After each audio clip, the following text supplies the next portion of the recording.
after all this time, what made you kind of put your story to pen and paper and put it out there?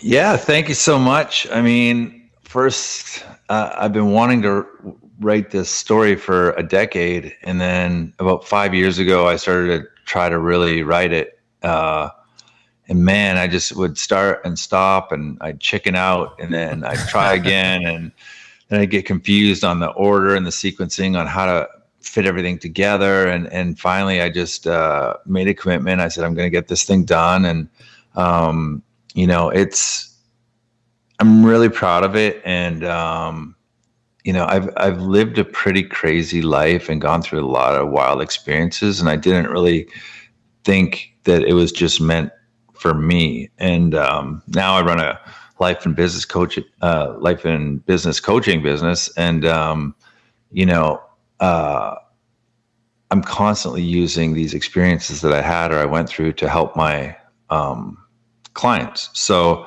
I thought, well, if it's helping all of them, why don't I just write a book about it and then help as many people as possible? So yeah, man, I'm just grateful for everyone buying it. It became an Amazon bestseller day one, and then it's been there for a week. And I see somebody else is cruising up the ranks, so I gotta promote it a little bit more and you know, get back you know, all the top spots. I think I had like the Kindle and the softcover version number 1 and 2, so that was really exciting. And now I'm getting some competition, so I got to like put the hammer down and make sure it stays there. I love the competitive edge, Dave. And Sean here, a big part of your story was obviously your concussion history, and you had a lot of struggles there. And obviously with the fifth one being the worst. And I guess maybe just for the audience, just describe to us what it's like being a professional athlete and having those sorts of setbacks, especially when you talk about something that's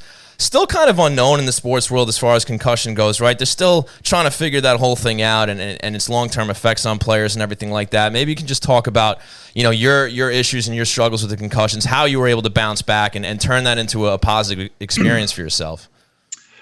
Yeah, it's really wild. And like, you know, I don't really necessarily consider myself a concussion expert, but the fact that I spent so many days, especially after my fifth concussion, I was at the Mayo Clinic 3 days a week for 3 years. So I really got to kind of learn on things about the brain and how the brain works. And, you know, there's this really weird theory that they kind of have proven is that if you've had one concussion, you're twice as likely to get two. And if you've had two, you're 4 times as likely to get 3. And if you've had 3, you're 16 times as likely to get 4. And then if you've had 4, it's like 164 times. Wow. So whatever, like however it compounds like that, it after 5, it just doesn't seem smart to go and play. And the fact that like somehow I was literally on Alzheimer's medicine. I was slurring my speech. I couldn't even run or exercise. I was dragging my leg when I walked. I was like really, really, really messed up. And this didn't go away. And the doctors at the Mayo Clinic had told me, he said, sorry, Dave, but you know, you're going to have permanent disabilities with the rest of your life. And, you know, I could have accepted that diagnosis and gone home and felt sorry for myself. And I remember just like sitting in my car and I was crying outside. I wrote a little bit about this in the book, and I'm crying in my car and I'm just like, man, like I'm a young guy. I got 3 babies at home. Like, how am I gonna live another 60 years in this condition?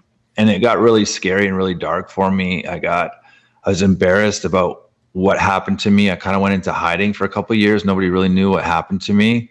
Like some of my best friends didn't know how scary it was getting for me and the crazy thoughts that were going through my head. And that just came from the never ending headaches that were just pounding my temples, never ending all day.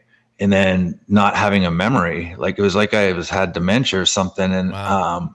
For a young guy, when I couldn't work and I couldn't exercise and I couldn't take care of my kids and I was just getting fat and like just miserable with the pain that my head was in. I couldn't concentrate. I could barely read. And it was weird. I had a photographic memory when I was a child. I skipped a couple grades. Like school was easy for me. Wow.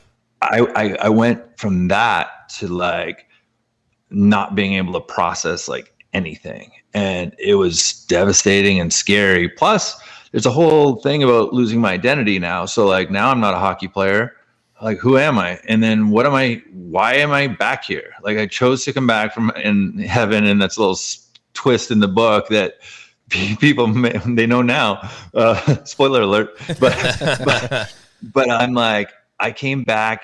I chose to come back here to this world, and I left like this perfection, and then I was just like stuck, and I was broken, and I'm like, did I just make the biggest mistake of my life? Like, what did I screwed up? I messed up. And I'd like blame myself. And it was so weird. It was like a vicious cycle. What I ultimately ended up understanding through my process, and this message came to me, was that God had put me in that dark hole, in that pit for so long, for 3 years, so that I would understand that intimately and deeply, and have these other new understandings of compassion and of fear and anxiety and depression and all these crazy things that I never had before. I never had any of those ever in my career. I was very lucky. I was super positive and mostly healthy. And like, so then for me to go into this dark hole, it was kind of explained to me that needed to happen for the people that I was about to help with in life. And that was kind of the day that I knew I was going to start to life coach and help people, and started chasing Tony Robbins around the world for a couple of years. And Tony just said, I have no choice. I have to do this. And it's not about me anymore. So for the last, I don't know, 7 or 8 years, I've been helping a lot of people. And then last year we started doing a couple of free online challenges during the year, and we helped over 17,000 people in those challenges. So wow. That was really fun to be able to give back and give people some coaching that I pulled from all different parts of the world and the globe, and the teachers like Tony and all these insanely brilliant people that they didn't think that I was broken or that I was permanently disabled. They just thought that I needed to get into a different state to be able to heal.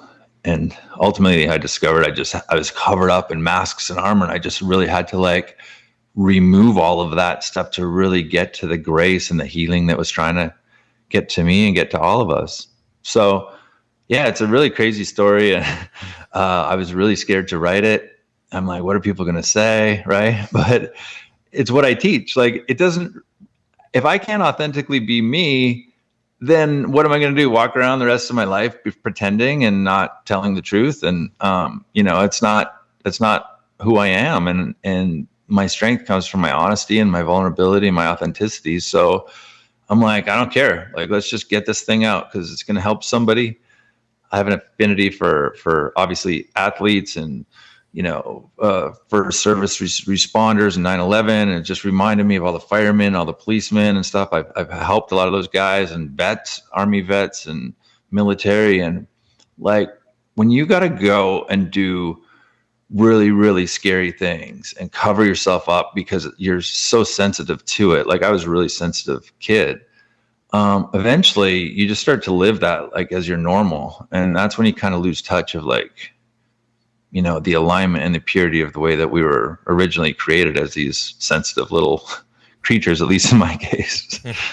Talking with Dave Scatcherd here, Islanders alumni and author of the new book, The Comeback, My Journey Through Heaven and Hell. And Dave, one of the great stories in the book, I mean, you kind of hit it right off the bat, and you kind of alluded there about the concussion, where you kind of had that sort of epiphany where you were in this place where you were making the decision to kind of stay there or come back and go back to your family, and this really kind of spiritual moment. And you kind of hit everyone with that story right in the beginning of the book, which was really fascinating. And I'm curious, what was that moment like for you? And I know at one point you talk about how you wondered if you made the right decision by coming back, which I thought was also a very powerful point early on. I didn't grow up with religion or church. Like, I was always curious, and I always like spoke to God and things like that as a little boy. And then it kind of went away, just because it wasn't really practiced, in my family. And it wasn't like my parents were against it or anything like that. It just wasn't part of our routine. And like, I have zero. One of the greatest blessings that I have now in my life is that I have zero judgment for anybody, because I've done so much work with so many people from around the world. There's almost nothing that I haven't heard, and we all have our stuff, and it's okay. We don't have to judge it. We don't have to beat it up. So like having that grace and that non-judgmental place where it's safe. Like I have this group of 6,000 people online in this Facebook group from my challenges. I've got another group of like 200 that are like all clients and stuff.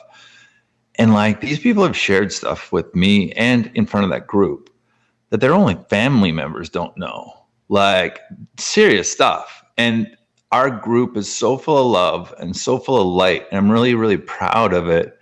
And these are things like I would have never created if I was just a hockey player. You know what I mean? Like, it was like God let me be a hockey player, and that was an amazing journey. I'm so grateful for it, and it taught me so much. And like, you know, a lot of what I build out of my coaching is from my hockey background. But then there's this whole other side that's like would have never been developed if I wouldn't have got the concussion. Like the concussion was the greatest gift. It ended my career. I could stay home and say, well, you know, I'm so unlucky. I could have accepted that diagnosis from the best doctors in the world saying, you know what, you're just disabled. And I would have been like, well, I guess that's just the way the cookie crumbles. Like, you know, I'm so unlucky. I could have went and made millions of dollars more, and I could have done this, I could have done that, and like felt sorry for myself. And like lots of guys do it. And lots of people do it. They accept the diagnosis, and I just would not accept that. I said, there's got to be a way, man. I don't care if I got to go train with monks in India. I don't care if I got to go do ayahuasca in the Amazon jungle. I don't care what I got to do. And like, you know, my experience with ayahuasca wasn't great. I was already kind of on my way out, you know, and I felt it wasn't super cool for me, but I do know that, you know, some athletes that it has helped. But yeah, like I don't even talk about that stuff because all of the healing began when I was able to like authentically move into the purest version of myself. And that just came from removing all the armor that I'd stacked on over the years, doing not just this job, but like covering up the little sensitive David, I guess. And I was just doing that to protect him, you know? And I did some pretty incredible things with my life and fighting people and playing physical and doing all that stuff. Like it was almost like somebody else did all that stuff, because it's like not my nature. It's not in my nature at all. And it sounds funny for me to talk about now, but like, yeah, it's pretty wild. Like, especially like Tony told me, he said, Dave, a wizard can do more in his pinky than a gladiator can do in his lifetime. And it really got me thinking like, well, why don't I just become a wizard? like what? Right. And, you know, we have this beautiful platform called the internet where you can almost learn anything you want for free on YouTube. You can train with people. There's free challenges all over the world. Like there's a chance if somebody wants to shift something, they can go and do it. So there's no real excuses, I believe, for people to just get stuck and feel sorry for themselves. It's really a matter of just stepping out and like going for it and not worrying about what people think of you or having fear of failure or judgment. You just got to like rock it. And that's kind of what I did with the book. So, yeah. Dave, you mentioned a lot of good stuff in there. I wanted to go back. You mentioned about not accepting the diagnosis, and it seems like that's kind of a common theme in your life, not accepting sort of someone saying no, or not accepting a criticism and taking it and using that as motivation. You talk about it from when you were a kid playing, when you were 12 playing with, 15 and 16-year-olds. You talk about it in, climbing through the junior hockey ranks, playing, getting your way to Portland, and dealing with tough coaches there. That sort of stemmed, at least from my understanding from reading the book, really from the way your father and your mom helped raise you, especially early on, and the way they encouraged you. It seemed like they played such a big role, and I really admired the way that, and you talk a lot about in the book about it, your dad kind of saying we're here, we're supporting you, and giving you that option to make your own decision, but always putting the for lack of a better words, the consequences out there of whatever that decision is going to be, so you know what decision you're making and what's going to happen when you make it. What was that like growing up with that kind of support, and kind of how did that mold you into the person and the hockey player that you became? Yeah, and thank you for repeating that, because like I know you read the book. Like if you're talking like that, like you're not just another podcaster that's pretended to read the book and just wanted some ratings. You know what I mean? So, you know, what's really crazy, and I can't remember if I put this in the book or not, but like my dad was a farmer from Alberta, okay, and then he worked in the coal mines. Right. Like he didn't read a lot. He didn't have some great knowledge, like teacher, mentor, like none of it, right? But my entire life, the baseline, like my dad was like a life coach before there was life coaches. You know what I mean? Yeah. And he was like my Tony Robbins. My dad was my hero. And God rest his soul, he passed a couple years ago, and I lost like my best friend. But, you know, I would be in India and a monk would be talking to me, and he would say like an exact line that like my father taught me growing up. And I'm like, where have I heard this before? I'm like, who? I'm like, Dad? How does Dad know the same thing as, you know, Sri Bhagavan, the deity of oneness, you know? And then I'm like, Tony would be talking, and I'm like, where have I heard that before? And it's like my freaking dad. And then like all over the world, shaman, and all these like interesting teachers and energy healers and all these people. And it would be things that my dad had said. And I truly believe that my dad was being given those words because this has all been designed perfectly.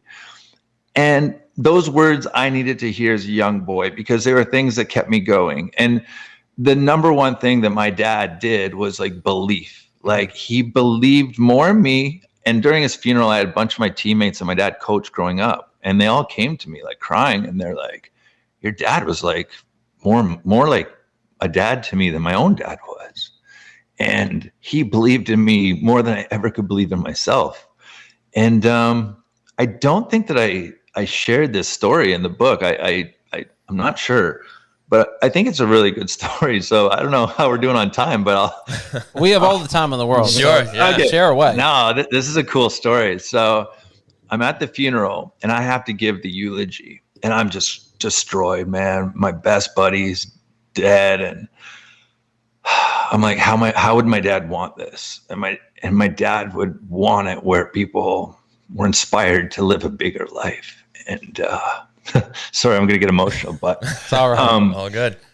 I'm the first one to speak, and I don't know if you can like crush a speech at a funeral, but like I almost got it was like people started standing up like a standing ovation at a funeral, and people are telling my mom, they're like, that funeral was amazing. And my mom's like, I don't want to hear that right now. They're walking around town like talking about the speech at the funeral, but I can joke around about it now, and my dad would want me to joke around about it. But I was just trying to explain, if people didn't know that side of my dad, I was trying to share things. And then like out of thin air, out of like a movie, this guy's sitting like in the second row behind the family, and none of us know who he is. And we're looking at each other like, who's this guy? And at the end we say, would anybody like to say any words about Kim Scatcherd? And like he jumps up like almost before my sister and my brother. Like this guy wanted to talk. So he was like the second or third person to speak, and none of us know who this guy is. And he goes, many of you probably don't know who I am, but man, I forget, isn't it Steve maybe? And he goes, I drove through the night when I heard what happened to Kim, and I don't even know how I heard, because we kept it really low key. We didn't want a big deal. So there's only like maybe 100 people there. And he heard about it, and he drove from this other town like 8 or 9 hours away, and he drove through the night. He worked the night shift and drove through the night to get to the funeral with his dog in his van. Wow. Okay.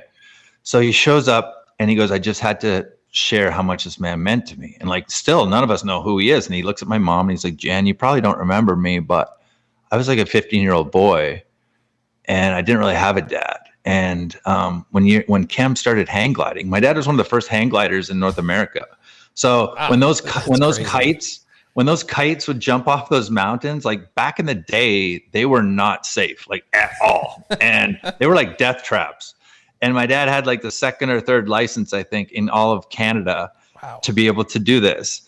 So what they do is they jump off I think it's called Athabasca Tower. They jump off this tower at the top of a mountain, and wherever the wind takes them, it takes them. So there'd have to be somebody to drive a van to go scoop these guys up. Most of the time they were in the trees. Like my dad was a terrible pilot, but he's adrenaline junkie. So anyways, long story short, they needed this kid to drive. In Alberta, you get your learner's license at 14. So my dad kind of like starts mentoring this young man. And this is before he had me. And he became part of like my dad's little crew. And they had like 2 or 3 guys and they started doing this. And this kid was just like the retriever. So anyways, he was really timid, really scared boy, but he loved hanging out with my dad. So I think because he saw things in my dad that he almost wished he could be one day or something like that. He was kind of paraphrasing that. So he gets up on this tower one day and my dad's about to go and he goes, you know what? I just want you to feel like what it would feel like just to be floating. And he goes, if you just put your feet in the stirrup thing, like out back, and just put your hands here, I can hold it from the front of the kite and just let the wind blow it. And you can just kind of see what it would feel like just from like a few feet off the ground. I'll just hold it. The kites were, once the wind took them, they were pretty light. Yeah. So he's like doing this. And the kid's like, oh, that's so cool and stuff. He's like, yeah. He's like, I would never be brave enough to do this. And my dad goes, I think you could do it. And the kid's like, no, I definitely can't. And he starts to try to get his feet out of the back, out of the kite. And my dad's like, no, you can do this. And the kid's like, no way, like no chance, whatever. And my dad's like, look, you're almost going right now. Like the wind is just taking you, like it'll be a peaceful journey. Like just go. It's the most beautiful thing ever. And the kid's like, no, I can't do it. My dad starts screaming, you could do it. And the kid's like, I can't do it. And it's like, you can do it. And he said he put one foot down and he tried to like shove the kite at my dad to like hit my dad because he was like getting really scared. And he said my dad just stepped out of the way. Wow. And he went, and he started flying and he's in this kite and he's flying and my dad's cheering. The other guy that my dad's with is cheering and they're cheering for this young man. And the guy said he was like pissing his pants. He was so terrified. So, but then when he finally got up there and saw how beautiful it was, he said his life transformed in an instant like that. Wow. And he said he became addicted. And he said he would have never found that hero of himself, that version of himself that was brave enough to do that if it wasn't for my dad. And then he shared what he does now. And he's an extreme adventure guide. Wow. He runs a paragliding business and a downhill mountain biking business, and that's his business. That's amazing. That's amazing. Just goes to show you, right? One little branch in your timeline, so to speak, and awesome it changes story. Your life. That's amazing, Dave. That's fantastic stuff. Well, Dave, we appreciate all this time you're giving us. So if you got to go, you got to go. But let's keep going. Let's do this. We have a ton of questions. That's the thing. We would be remiss, Dave, having you on this Islander podcast and not talking about your time playing for the Islanders. So I'll start with an easy one. What is your fondest memory? What do you remember most about your time in that era of New York Islander hockey? For me personally, as a fan, that was the best Islander hockey I saw up until very recently. I was born in the early 80s, so I missed the Cups, and you got the tail end of the rough part of the late 90s, and then you got your resurgence coming into the early 2000s. You were a big part of that. And that was really the first special team for me heading into my adult life. So I'd love to just hear your take on being part of that little resurgence in the early 2000s and, maybe just how that, affected you as a player in your career. Yeah, I mean, I think you nailed it. The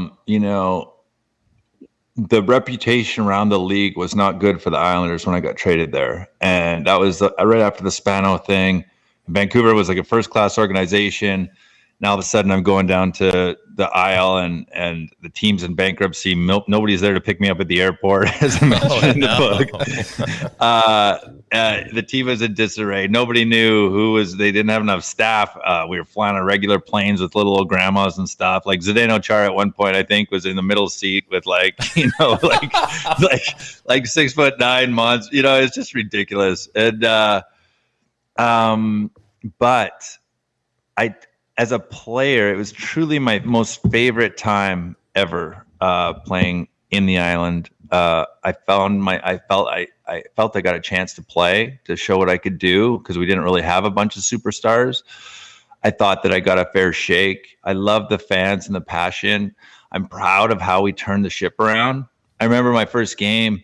I came from a pretty prideful group, even though Vancouver didn't win anything. We had a really good group of leaders there with Messier and everything. And we lost that first game. And I remember like guys were kind of like, whatever, like they didn't, and I was so pissed off. And I went in, I fought, and I wanted to send a message my first game and be like, listen, we're not just going to lay over and let teams just like beat us and like think it's like, and I'm not saying Dave Scatchard had some massive impact or anything like that, but I think enough guys kind of got the message from that fight, and I'm like, boys, like let's go. Like, look, we don't have superstars, but we got a bunch of like good second and third line guys, and we can just like we can battle teams. And we were hard to play against because we did have like a bunch of like second and third line guys. So like, we didn't really get blown out. But they'd usually score an extra one on the power play the first year or two. And like, it was kind of, that was the difference all the time. And finally, when they got things sorted out and Charles Wong took over, and then we started making some moves and bringing in a few players and stuff, then we could kind of like, we were on fair footing. And man, that year I had, and I just talked to Jason Blake yesterday, we've kind of reconnected, and he asked me for a copy of the book. And nice. Yeah, chief guy didn't want to buy his own. But,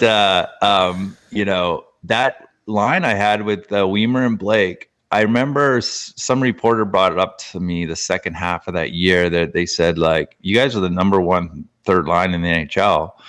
And I had 27 goals that year. I had 2 hat tricks in a month. It was a really special year for me personally. And, that year where we went to the playoffs against Toronto, that series was so vicious. Oh my goodness. That was the craziest hockey I've ever played. And it was like dirty, like guys were trying to hurt each other. And I remember Pekka's knee got blown out. And then like, I can't remember if it was because of that I fought Shane Corson the next year or something. It was a big deal in the media. I was getting death threats and all this kind of stuff. Jeez. But yeah, that was fun, man. We had such a good group of guys. Most of us were single. We were just concentrating on hockey. And then we had this fun rule the first year, because we were mathematically eliminated from playoffs by the time I got there, almost in December. The guys would say like, okay, I think it was Mariusz Strakowski. He'd be like, boys, like 30 minutes to the city, no traffic, limousines waiting. We only go if we win. You boys, we got to win. We got to win. We go to the city, nice. Everything will be good, So I love it. So that was like our motivation. And like, even Milbury like kind of was in on it. And like, he just knew, like he felt bad. The first, this is, I guess it's coming out now, because I think I put it in the book, but I got traded there, and he calls me in the office and he goes, listen, you were a really key part of this trade. I wasn't going to do the trade if I couldn't have got you. And he goes, I think you can play. And he goes, I think you can get a chance here. But he goes, we're out of, like, I can't make any deals. I can't make any trades. Like your year's kind of like shot as far as like playoff chances goes. So he goes, like, go to the city, enjoy the city. You kind of got the green light for it. And New York is like one of the greatest cities in the world. And he said, like, as long as you play hard, I don't really care what you do. So that the first few months, I'm like, wow, this is kind of crazy. But I liked how hard we played. We did play hard for sure. And then we kind of got more professional, I'd say. The next few years, we started to like dial it in a little bit more, Right on.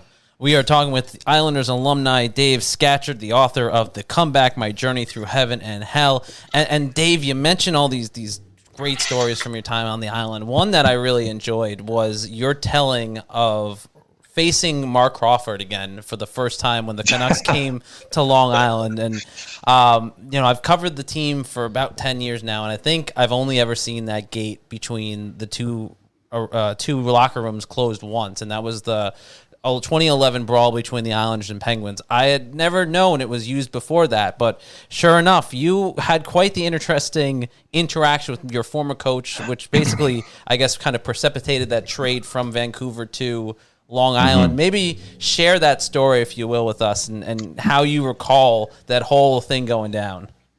Yeah, and I'll paraphrase like what. So I'm walking down the street on Robson Street in Vancouver during the summer after my trade. Okay. And Mike, who is it? It was Brian Burke's, Dave Nonis. I think it was Dave Nonis, Brian Burke's assistant. Okay. Dave Nonis comes running out of a restaurant in Vancouver and grabs me off the street. And I'm like, Noni, what are you doing here? He goes, Berkey and I are having lunch. And I'm like, come on in. And I'm like, okay. So it's like summer. And they start chatting me up. And Berkey goes, hey, I love you. I did not want to trade you. Like Mark Crawford gave me a list of guys he didn't want on the team. And you were one of them. And he was not going to give you a shot ever. Like he was trying to bury you. He didn't want you to, he just, whatever reason, didn't think you could play. And he goes, I kept telling him, give this kid a chance. Give this kid a chance. He's like, nope, I want him out.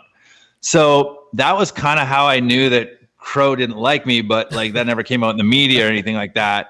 And then the next year I got 20 goals that year. I played great. I made Crow look bad by, scoring 20 goals.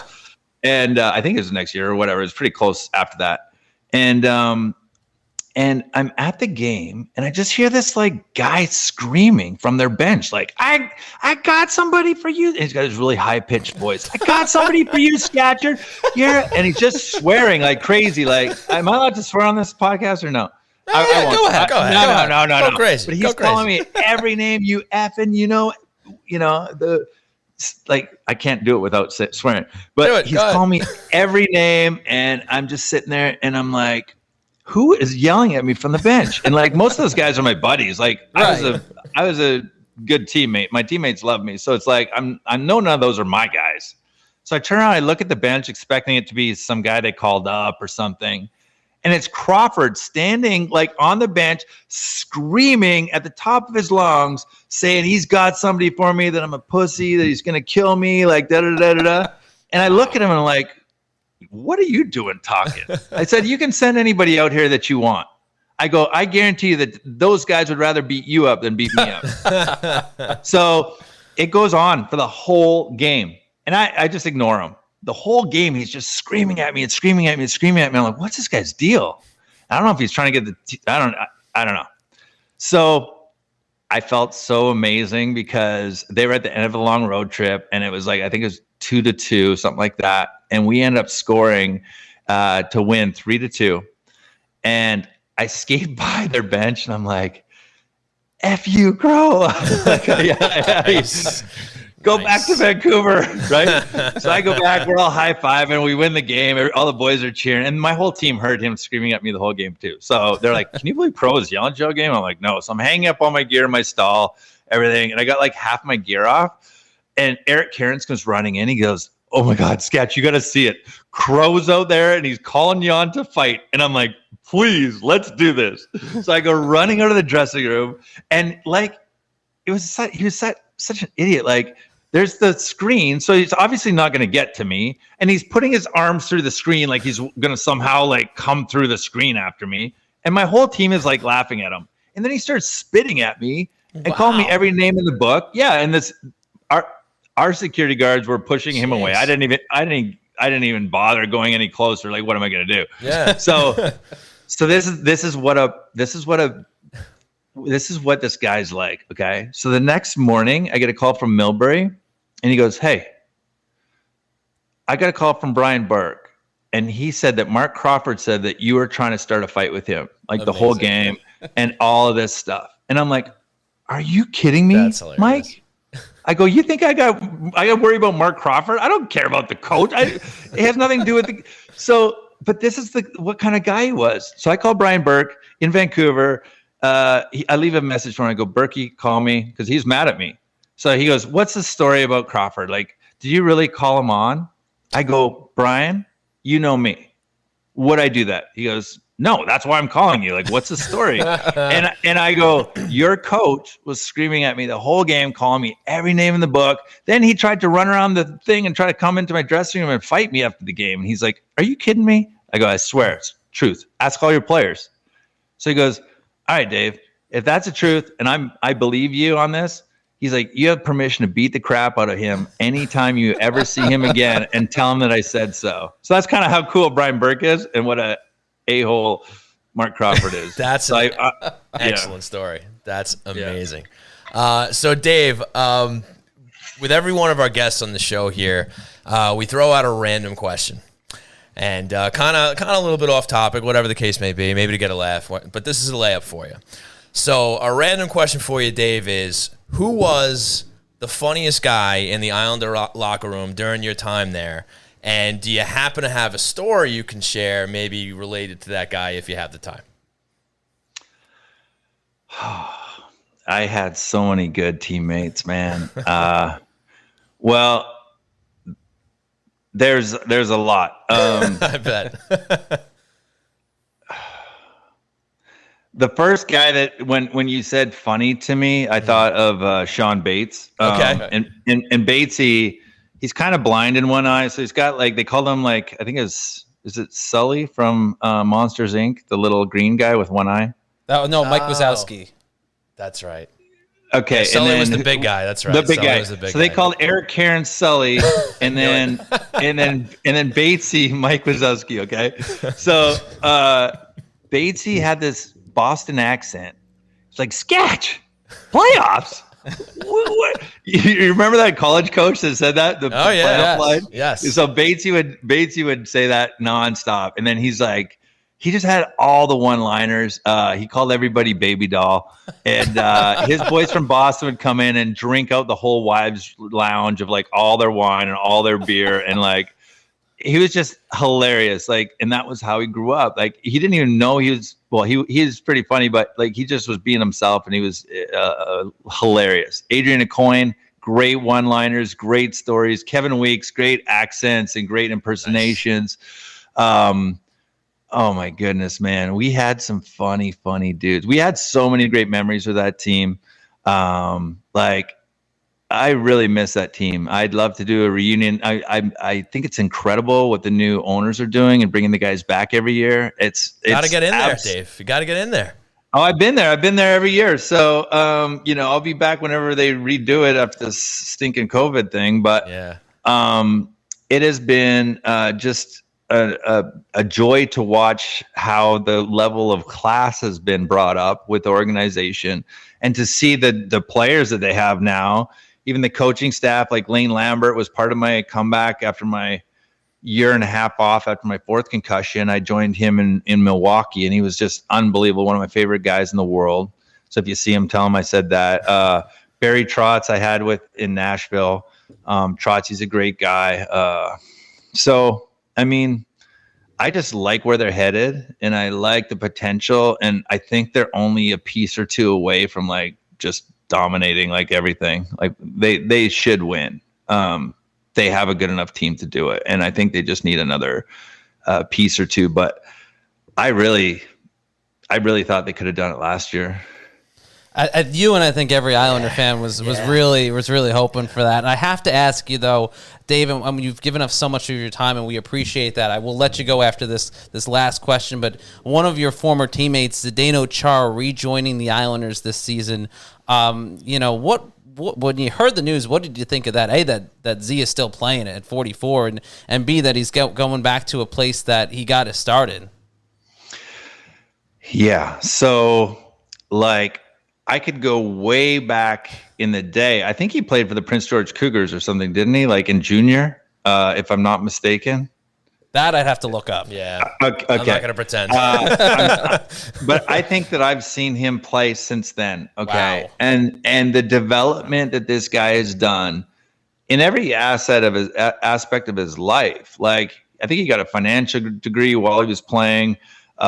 He's captain. He's always one of the fittest guys. He took it super professionally. Some guys didn't like it because he was so serious all the time and everything, but it's like, that's a pro's pro. Like, and I think that he felt like he needed to do that to continue to get better. And it's almost like, when you start off behind and then, okay, here's an example. So I know this like hit producer guy in Nashville. He does all the biggest bands in the world.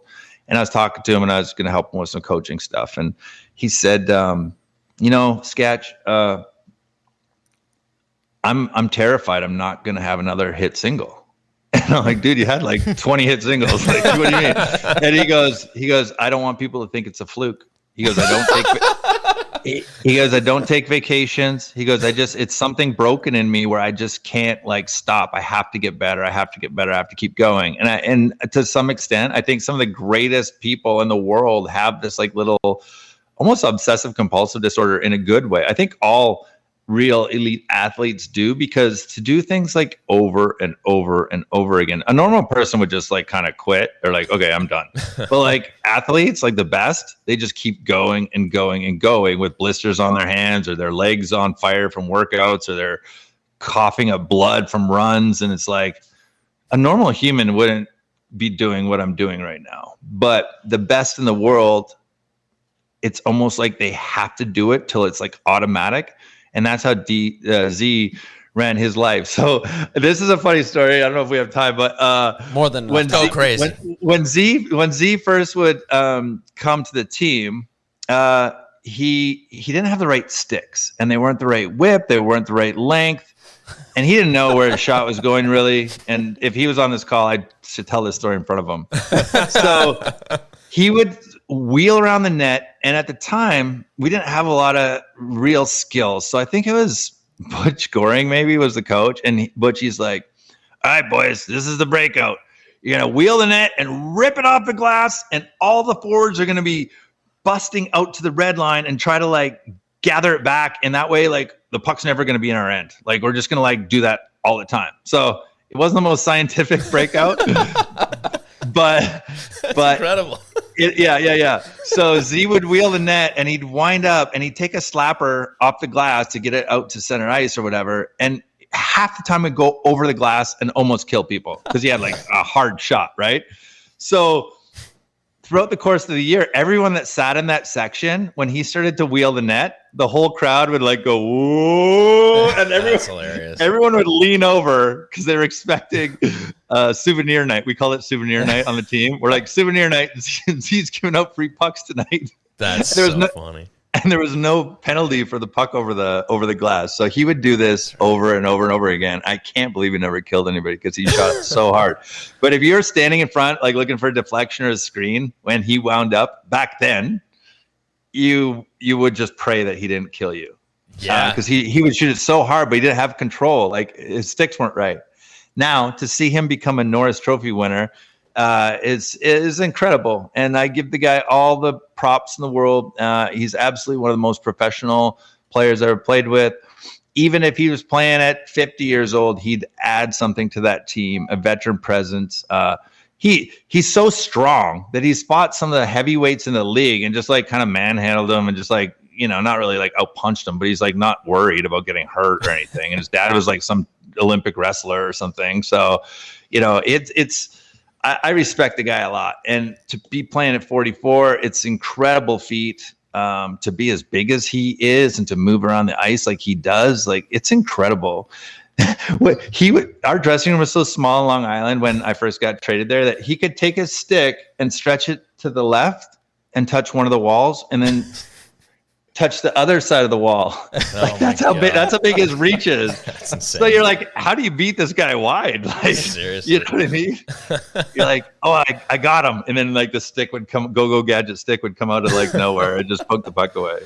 Well, Dave, this has been amazing stuff. Thank you for giving us all your time here tonight. But before we let you go, please tell everyone where they can pick up The Comeback, My Journey Through Heaven and Hell. And maybe you can tell everybody where they can go if they want to learn a little bit more about your life coaching. Yeah, I appreciate that.